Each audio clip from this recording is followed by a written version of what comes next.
All students welcome to my YouTube channel. Dear students, आप लोगों का जो मैं पेपर करा रहा हूं ये 10 मार्च 2025 जो अभी लेटेस्ट में ये सीबीएसई बोर्ड एग्जाम का जो पेपर हुआ है मैथमेटिक्स यानी स्टैंडर्ड मैथमेटिक्स, बच्चों मैंने प्रीवियस वीडियो काफी बना दिए हैं। सेक्शन डी का क्वेश्चंस बच्चों, लास्ट क्वेश्चन सेक्शन डी का 35 नंबर बच्चों आप लोग देख सकते हैं। सेट नंबर 2 है, सेट नंबर 2 है, आप लोग देख सकते हैं। सेट नंबर 2 बच्चों, सेट नंबर 2 मैं सॉल्व करा रहा हूं। जिन बच्चों को आंसर्स मैच करने हो वो हमारे चैनल पर आइए, अपने क्वेश्चन के आंसर्स मैच कीजिए। आपने पेपर्स में किस तरह से सॉल्व किया है आप लोग देख सकते हैं। मैथमेटिक्स स्टैंडर्ड मैथमेटिक्स है बच्चों। तो मैंने प्रीवियस वीडियो में यानी सेक्शन डी के सारे क्वेश्चन 34, 33 और सॉल्व करा दिए हैं। केवल मेरे पास क्वेश्चंस 35 बाकी कराना है और 32 कराना बाकी है। आज मैं आपके लिए क्वेश्चंस लेकर के आया हूं 35 नंबर क्वेश्चन, सेट नंबर 2। तो बच्चों आप लोग अपने अपने आंसर जरूर मैच कर लीजिए क्योंकि सेक्शन डी में 5 मार्क्स वाले क्वेश्चंस हैं। जरूर मैच कर लीजिए ताकि आप लोगों को पता चल जाएगा कि मेरे मैथमेटिक्स में कितने मार्क्स आएंगे। तो बच्चों देखिए 35 नंबर क्वेश्चन पहले मैं आपको एक बार रीड कराता हूं कि 35 नंबर क्वेश्चंस में क्या पूछा गया है। हेलो बच्चों, देखिए पहले बच्चों आप लोग क्वेश्चन को पढ़िएगा। ये क्वेश्चन लिखा हुआ है, ये बच्चों क्वेश्चन लिखा है फ्रॉम वन फेस। देखिए बच्चों यहाँ पे जो आंसर्स लिखा है किसी बच्चे ने लिख लिया कि मेरा जिसका ये पेपर था उसने ये आंसर्स लिखा है कि इतना आंसर आया है और मुझे, चलो मैं इसको जब सॉल्व कराऊंगा तो पता चलेगा आंसर्स कितना आएगा।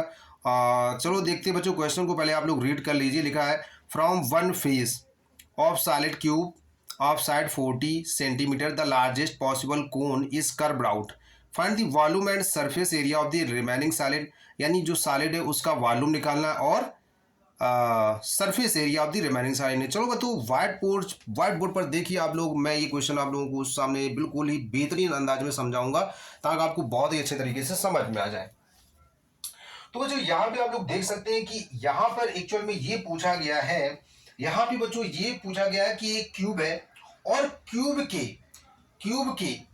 एक फ्लक्स, क्यूब के जो एक फेस से एक कोन को क्या किया जाता है, एक कोन को कर्व आउट किया जाता है। यानी वहां पे जैसे आपको मैं बता रहा हूं, फिगर बना के समझाऊंगा बच्चों। जैसे यहां पे मेरे पास एक कोन है, सॉरी ये बच्चों मेरे पास क्या है, क्यूबॉइड है। ये मेरे पास क्यूबॉइड नहीं बच्चों, क्यूब है। ठीक है, क्यूब बोला गया, क्यूबॉइड नहीं बोला गया, मैं तो गलती से बोल गया। अब यहां से बच्चों देखिए ये मेरे पास एक क्यूब है और आप लोग जानते हैं क्यूब की सारी जो एजेस होती है वो कैसी होती है, इक्वल्स होती है। तो आप लोग बच्चों देख सकते हैं ये आपके पास क्यूब हो गया। ठीक है, अब इस क्यूब से एक कोन को कर्व्ड आउट किया गया है, यानी निकाल लिया गया है। Find the volume and surface area. For example मैं आपको ऐसे बताता हूं, अगर ये मेरे पास एक क्यूब है, आप लोग देख सकते हैं बच्चों ये मेरे पास एक क्यूब है। ठीक है, तो बच्चों ये आपको बिल्कुल क्यूब दिख रहा है कि नहीं, देखिए ये आपको क्यूब दिख रहा है। तो इस क्यूब में से अगर मैं किसी एक फेस से, अगर मैं इसके एक फेस से एक कोन को कर्व्ड आउट कर दूं, अगर एक फेस से एक कोन को कर्व्ड आउट कर दूं तो इसके वॉल्यूम पर क्या इफेक्ट पड़ेगा और इसके सरफेस एरिया पर क्या इफेक्ट पड़ेगा। तो बच्चों अगर मैं इसे यहां से मतलब एक फेस के सामने से इसको मतलब एक यहां से कोन बना दूं, ऐसे कोन जैसा मैं होल कर दूं, यदि इसमें मैं यानी इसमें मैं यदि कोन जैसा होल कर दूं, ठीक है बच्चों, यदि मैं इसमें कोन जैसा होल कर दूं, कोन जैसा यदि होल कर दूं, तो आप लोग देख सकते हैं कि अगर मैं ऐसे एक कोन बनाऊंगा इसमें ऐसे, तो कोन की जो हाइट होगी, कोन भाई से बड़ा तो बनेगा नहीं। यदि मैं कोन जैसा इसमें मैं होल बनाऊंगा ना इस क्यूब में, तो जो कोन की हाइट होगी वो इसके बराबर होगी ना, एज इट इज इसके बराबर होगी ना। अब सवाल ये है, अगर मैं कोन इसमें से कोन जैसा यदि होल बनाऊंगा इस क्यूब में, तो जो ये वाला पोर्शन है ना, ये वाला पोर्शन नीचे वाले सरफेस में आप लोग देख सकते हैं, नीचे वाले सरफेस में, तो जो सर्कुलर पार्ट होगा कोन का, सर्कुलर पार्ट, वो तो यहाँ पे हो जाएगा ना। जैसे मैंने कोन को बनाया ऐसे खड़ा खड़ा ऐसे, तो यहाँ पे जो सर्कुलर पार्ट है ये वाला तो गायब हो जाएगा ना पूरा, क्योंकि यहाँ पे सर्कल बन जाएगा ना। यहाँ पे क्या बन जाएगा, सर्कल बन जाएगा। तो सर्कुलर पोर्शन से ये वाला पोर्शन गायब हो जाएगा ना, क्योंकि मैं यहाँ पे कोन जैसा एक होल करूंगा ना। तो आप लोग ये जान सकते हैं कि ये सर्कुलर पार्ट जब होगा तो यहाँ पे जो कोन का जो डायमीटर होगा, वो डायमीटर जो होगा वो इसकी साइड के इक्वल में होगा। यानी जो कोन का डायमीटर बनेगा वो इस क्यूब के साइड की लेंथ के बराबर होगा। अब जो कोन की हाइट होगी वो जो कोन की हाइट होगी ना वो इसकी साइड के इक्वल होगी। यानी जो कोन की हाइट होगी वो क्यूब के साइड के इक्वल होगी। तो बच्चों आप लोग देख सकते हैं, क्योंकि यहां पे हो सकता है आपको कम समझ में आए और इससे ज्यादा समझ में आएगा। तो अब देखिए बच्चों, अब मैं यहां पे एक कोन बनाता हूं एक फेस पर। तो बच्चों यहां से हम लोग ऐसे बनाएंगे एक कोन, यानी इस टाइप का ऐसे बनेगा। ठीक है बच्चों, दिखाई दे रहा है आप लोगों को। और ऐसे एक सर्कुलर पोर्शन बनेगा, ऐसे ऐसे बनेगा एक सर्कुलर पोर्शन बनेगा कि नहीं बच्चों, ऐसे सर्कुलर पोर्शन बनेगा। अब आप लोग देख सकते हैं, इसीलिए मैंने फिगर से आप लोगों को समझाया था। अब यहां पे कोन बन गया बच्चों। बहुत से बच्चे परेशान होंगे कि यहां पे आप लोग देख सकते हैं कि यहां पे जो ये तो 14 है और ए भी मेरे पास 14 है, ए भी 14 है। ये क्योंकि ये क्यूब है ना, तो क्यूब की सारी जो साइड्स होती हैं वो कैसी बच्चों होती, इक्वल्स होती। खास बात ये है इस क्वेश्चंस में √5 की वैल्यू 2.2 दी गई है और पाई की वैल्यू 22/7 यूज करने के लिए दी गई है। सबसे पहले इस कोन से एक कोन को इस क्यूब से, सॉरी बच्चों, इस क्यूब से एक कोन को कर्व्ड आउट कर दिया गया है, यानी एक होल जैसा किया गया और उसको बाहर निकाल लिया गया। यानी इसका मतलब है एक कोन जैसा पार्ट इसमें होल किया गया है, यानी इसको बाहर निकाल लिया है, कोन जैसा इसमें होल बन गया है। अब यहां से मुझे सबसे पहले इसका वॉल्यूम जो रिमेनिंग बचेगा, find the volume of surface area of the remaining solid, find the volume and surface area. हमें इसमें दो चीजें फाइंड करनी है, वॉल्यूम एंड सरफेस एरिया। और जो रिमेनिंग पोर्शन बचेगा तो यहां पे बच्चों सबसे पहले लिखते हैं, यानी diameter of cone equal to 14 centimetre. तो बच्चों रेडियस कितनी हो जाएगी, r equal to 7 centimetre, r equal to 7 centimetre. इतनी बात समझ में आई। अब देखिए, अब यहां पे जो हाइट है यानी h इक्वल टू कितना हो जाएगा, h इक्वल टू 14 सेंटीमीटर। बहुत से बच्चे परेशान होंगे कि h इक्वल टू 14 सेंटीमीटर क्यों। आप लोग ये समझ लीजिए ये क्यूब है, फिर से समझ लीजिए जिन बच्चों को नहीं समझ में, ये क्यूब है। अगर मैं इस क्यूब में कोन जैसा एक होल कर दूं, तो होल इतने में तो होगा ना, तो जो हाइट होगी ना कोन की वो इस क्यूब की हाइट के बराबर होगी। जो कोन की हाइट होगी वो क्यूब की हाइट के बराबर होगी। अब आप लोग समझ सकते हैं, अगर मैं ये कह रहा हूं इस क्यूब से एक कोन जैसा पार्ट अलग कर लिया जाए, तो जो ये सॉलिड, जो रिमेनिंग सॉलिड बचेगा उसका वॉल्यूम और सरफेस एरिया निकालना है। तो आप लोग जान सकते हैं जब उतना पार्ट कम हो जाएगा तो उसका जो वॉल्यूम है वो भी कम हो जाएगा ना, कम हो जाएगा नहीं। तो बच्चों यहां पे पहले हम लोग यहां पे निकाल लेते हैं volume of cube, volume of cube equal to a cube. तो बच्चों यहां पे आ जाएगा वॉल्यूम ऑफ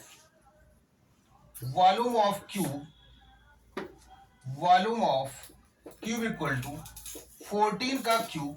तो बच्चों 14 का क्यूब आप लोग बता सकते हैं, 14 का क्यूब कितना होगा, आप लोग बता सकते हैं। 14 का क्यूब जो होगा वो 27, यानी 27444 सेंटीमीटर क्यूब। ये हमारे पास वॉल्यूम ऑफ क्यूब आ गया। अगर वॉल्यूम ऑफ क्यूब इतना है और वॉल्यूम ऑफ क्यूब से एक कोन जैसा होल किया गया है, अगर यहां से इस सॉलिड से कोन जैसा पार्ट बाहर निकल लिया जाए तो कोन का बच्चों वॉल्यूम निकाल लो। वॉल्यूम ऑफ कोन बच्चों वॉल्यूम ऑफ कोन कितना होगा 1/3 pi r square h, that is यहां से बच्चों आप लोग निकाल सकते हैं, that is volume of cone equals to बच्चों, ये कैलकुलेशन पोर्शन इधर मैं कर रहा हूं, यानी 1/3 इंटू 22/7, आर की वैल्यू बच्चों कितनी हो जाएगी 7 इंटू 7, एच की वैल्यू कितनी हो जाएगी 14 हो जाएगी, एच की वैल्यू कितनी हो जाएगी 14 हो जाएगी। क्लियर है बच्चों, एक बार मैच कर लीजिए 1/3 पाई की value 22/7, r square 7 into 7, H की वैल्यू 14, यहां से हम लोग कैंसिल कर सकते हैं, दैट इज 7 से 7 कैंसिल हो गया। अब हम लोग इसका मल्टीप्लाई करते हैं, यहां से बच्चों मेरे पास आ जाएगा 154, 22 7 जा 154 अपॉन 14 अपॉन 3। बच्चों जल्दी से कैलकुलेशन करके कोई हमको बताए कि इसका आंसर कितना आएगा, इसका आंसर कितना आएगा।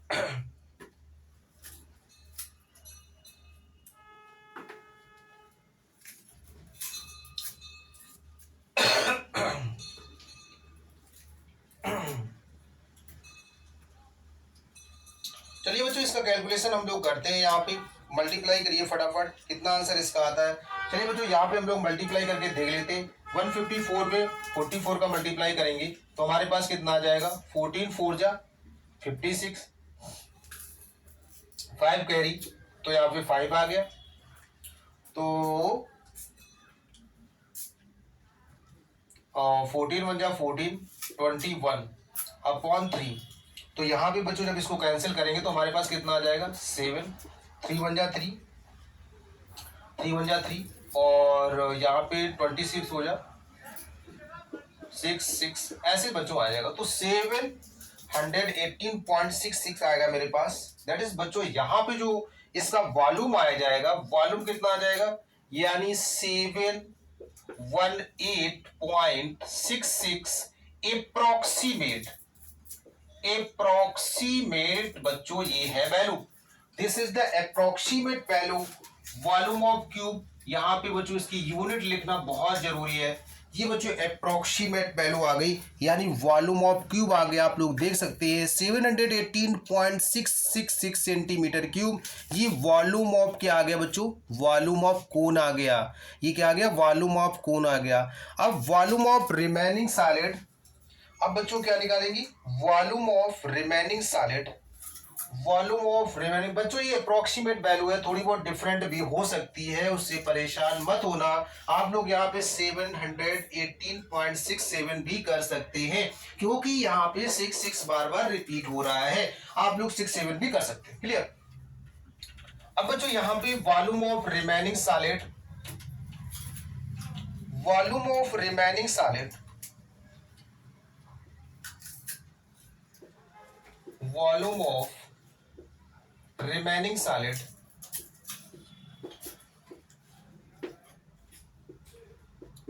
तो बच्चों वॉल्यूम ऑफ रिमेनिंग सॉलिड कितना हो जाएगा, यानी a cube minus 1/3 pi r square h. बच्चों ए क्यूब की वैल्यू ये है, देखो आप लोग देख सकते हैं 2744 माइनस वॉल्यूम ऑफ क्यूब, आपने वॉल्यूम ऑफ कौन बच्चों ये फाइंड किया है 1/3 pi r square H, here जो है यहाँ पे मेरे पास आया था 718.666। अब बच्चों यहां से वॉल्यूम ऑफ आप लोग निकाल सकते हैं, तो मेरे पास जो आंसर इसका फाइनली आएगा वो जो आंसर कितना आ जाएगा, यानी मेरे पास जो आंसर आ जाएगा वो आ जाएगा 20 और 25.34 सेंटीमीटर क्यूब, एप्रोक्सीमेट बच्चों ये वैल्यू आ गई। आप लोग बच्चों आंसर जल्दी जल्दी से मैच कीजिए, किन बच्चों का आंसर इस क्वेश्चन का मुझसे मैच कर रहा है, अप्रोक्सीमेट इतना आंसर आएगा। जिन बच्चों का आंसर इससे डिफरेंट, बहुत ही डिफरेंट है, उनके नंबर कट जाएंगे। आप लोग देख सकते हैं किसी बच्चे ने क्वेश्चन का आंसर लिखा है 20 और 22,000 और ये 2027.34 समथिंग ऐसे लिखा है, लेकिन जबकि इसका आंसर इतना नहीं आ रहा है। आप लोग देख सकते हैं ये जो इसका जो वॉल्यूम है, वॉल्यूम बच्चों यहाँ पे आ जाएगा मेरे पास इतना आएगा। ठीक है बच्चों, एक बार फिर से चाहे आप सब्ट्रैक्ट करके देख सकते हैं। यहाँ पे 0 आएगा, 10 से 4 और 9 से 6 गया 3, और यहाँ पर बच्चों मेरे पास बचेगा यहाँ पे 3 बचेगा, और यहाँ पे 13 से 8 गया 5, और यहाँ पे 3 बचेगा, 3 से 1 गया 2, और यहाँ 7 से 7 गया 0। तो यानी ये इसका आंसर आएगा। अभी मुझे इसमें कुछ पार्ट निकालना है, surface area of the remaining solid निकालना है, surface area of the remaining solid.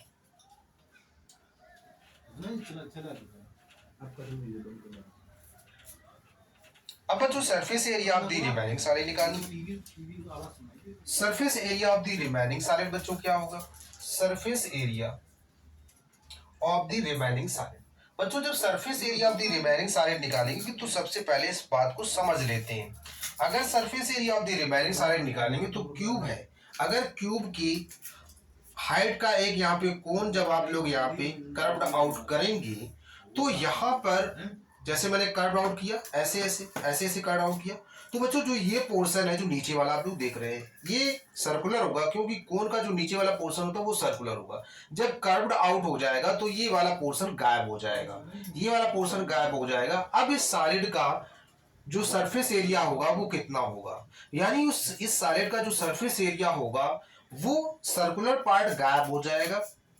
फिर हम लोग कहाँ कहाँ पेंट कर सकते हैं, हम लोग कहाँ कहाँ टच कर सकते हैं, हम लोग इधर इधर टच कर सकते हैं। यहाँ पे एक कोनिकल होल बन जाएगा, खड़ा खड़ा एक कोनिकल होल बन जाएगा, तो वहां पे हम टच कर सकते हैं ना, वहां पे हम पेंट कर सकते हैं ना। लेकिन यहाँ पे जो सर्कुलर पोर्शन है ये गायब हो जाएगा, इसलिए यहाँ पे पाई आर स्क्वायर आपको सब्ट्रैक्ट करना पड़ेगा। तो बच्चों आप लोग ध्यान से देखिए, ये जो सर्कुलर पोर्शन है इसका एरिया यहाँ से रिमूव हो जाएगा और रिमेनिंग सॉलिड का सरफेस एरिया आ जाएगा। तो बच्चों यहाँ पे आप लोग निकाल सकते हैं। सबसे पहले यहाँ पे आप लोग ये ध्यान दीजिए कि यहाँ पे जो मुझे स्लैंट हाइट फाइंड करनी है वो कैसे हम लोग फाइंड करेंगे, क्योंकि यहाँ पे जो मेरे पास हाइट है वो हाइट मेरे पास 14 है। हाइट बच्चों कितनी है, 14 है। रेडियस मेरे पास कितनी है, 7 है। तो यहाँ से बच्चों एल मैं सबसे पहले फाइंड करूंगा, r square plus h square. तो यहाँ L इक्वल टू आर की वैल्यू कितनी है, यहाँ से 7 का स्क्वायर 49 और H का स्क्वायर बच्चों 196 हो जाएगा। तो यहाँ से इसको जब हम लोग ऐड करेंगे 9 और 6 को ऐड करेंगे 15 आ जाएगा, 1 कैरी हो जाएगा, 9 4 13, 13 और 1 कैरी 14। तो बच्चों यहाँ पे आ जाएगा 112। तो बच्चों यहाँ पे फाइनली जो आ जाएगा 7 स्क्वायर रूट 5। अब क्वेश्चन में यहाँ पे रूट 5 की वैल्यू दी गई है, क्वेश्चन में दिया गया है root 5 will be equal to 2.2। तो रूट 5 की वैल्यू बच्चों यहाँ पे पुट करेंगे तो आप लोग देख सकते हैं this implies that L equal to 7 into 2.2। तो यहाँ से बच्चों जब मल्टीप्लाई करेंगे तो हमारे पास आ जाएगा कितना, 154, 1 पॉइंट बाद डेसिमल। ये बच्चों मेरे पास क्या आ गई, स्लैंट हाइट आ गई। ये क्या आ गई, स्लैंट हाइट आ गई। ये क्या बच्चों आ गई, मेरे पास स्लैंट हाइट आ गई। अब बच्चों ये मेरे पास स्लैंट हाइट आ गई, आप लोग देख सकते हैं ये हमारे पास स्लैंट हाइट आ गई, क्योंकि मुझे यहाँ पे जब टीएसए हम निकालेंगे इस सॉलिड का तो हमें इसकी जरूरत पड़ेगी। अब आप लोग देख सकते हैं क्या करेंगे। अब यहाँ से रिमेनिंग सॉलिड का हम बच्चों क्या निकालेंगे, रिमेनिंग सॉलिड का निकालेंगे। तो बच्चों यहां से अब रिमेनिंग सॉलिड का मैं क्या निकालूंगा यहाँ से, तो बच्चों पहले यहाँ पे आप लोग पाई आर एल निकाल लें। Now CSA of cone pi r L. तो बच्चों पाई की वैल्यू 22/7, आर की वैल्यू 7, एल की वैल्यू देख सकते हैं 15.4, एल की वैल्यू 15.4, 7 से 7 कट गया बच्चों 20। इसका जब मल्टीप्लाई कराएंगे तो आप लोग यहां से देख सकते हैं 154 इंटू 883 और 3 और यहाँ पे 1 प्लेस बाद डेसिमल। तो बच्चों यहां से जो मेरे पास आ जाएगा वो मेरे पास आ जाएगा 338.8 सेंटीमीटर स्क्वायर। ये बच्चों मेरे पास क्या हो गया, ये सीएसए हो गया। ये बच्चों मेरे पास क्या हो गया, दिस इज द सीएसए। तो ये बच्चों मेरे पास सी एस ए आ गया। अब सी एस ए आ गया, अब हम लोग क्या निकालेंगे, अब हम लोग निकालेंगे क्या, इसका 6a² निकालेंगे, है ना।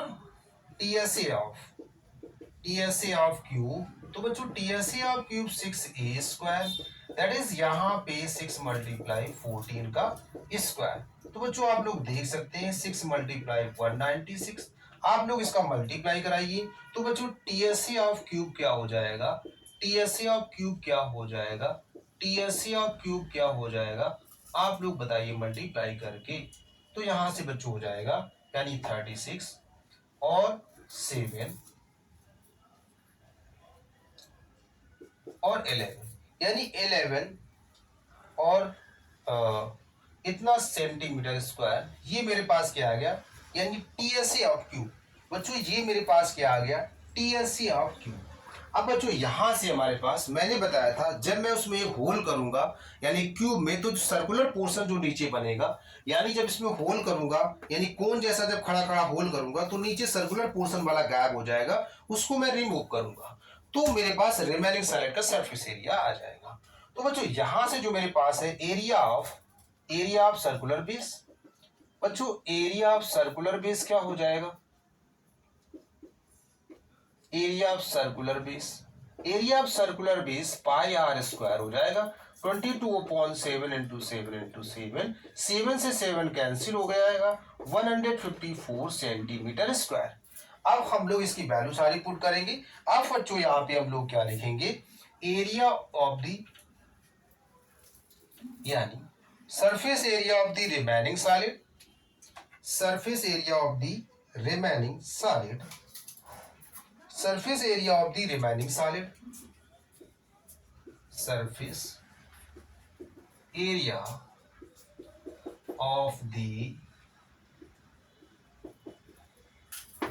remaining solid। तो बच्चों आप लोग देख सकते हैं रिमेनिंग सॉलिड का surface area 6a² plus pi r l minus pi r square. बच्चों ये वैल्यू मैंने यहाँ पे सब निकाल रखी है। 6a² की जो वैल्यू है ये यहाँ पे 11 दिया गया है मेरे पास, दैट इज यहाँ पे मेरे पास आ जाएगा 1176 माइनस प्लस 338.8 और बच्चों माइनस 154, ये मेरे पास रिमेनिंग। अब बच्चों इसको हम लोग कैलकुलेट कर लेते हैं, कैलकुलेट करने पर कितना आता है, तो बच्चों यहाँ पे जब हम लोग क्या करेंगे, पहले इन दोनों को हम लोग ऐड कर देंगे। तो बच्चों यहाँ पे जब हम इन दोनों को ऐड करेंगे तो मेरे पास आ जाएगा 0.8 और 6 को ऐड करेंगे 14 आ गया, 8 और 6 को ऐड किया 14, 1 कैरी, 3 और 7 को ऐड करिए 10 और 1 कैरी, 3 और 1 को 4 तो 15 और ये माइनस 154 बच्चों मेरे पास इतना आ गया।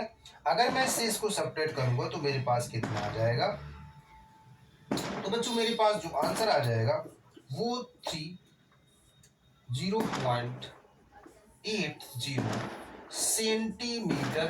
Centimetre square. तो बच्चों जो रिमेनिंग इस सॉलिड का जो रिमेनिंग सरफेस एरिया होगा वो इस सॉलिड का ये आ गया। अब आप लोग बच्चों जल्दी से एक प्यारा सा कमेंट जरूर कीजिए कि किन बच्चों का आंसर्स मैच कर रहा है, किन बच्चों का आंसर्स मैच नहीं कर रहा है, और आप लोग ये बताइए कि ये क्वेश्चन आप लोगों को समझ में आया या नहीं।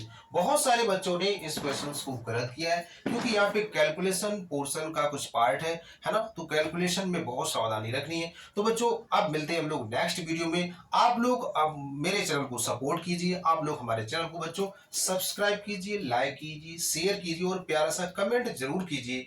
चलते बच्चों अब मिलते हैं नेक्स्ट वीडियो में। जय हिंद, जय भारत।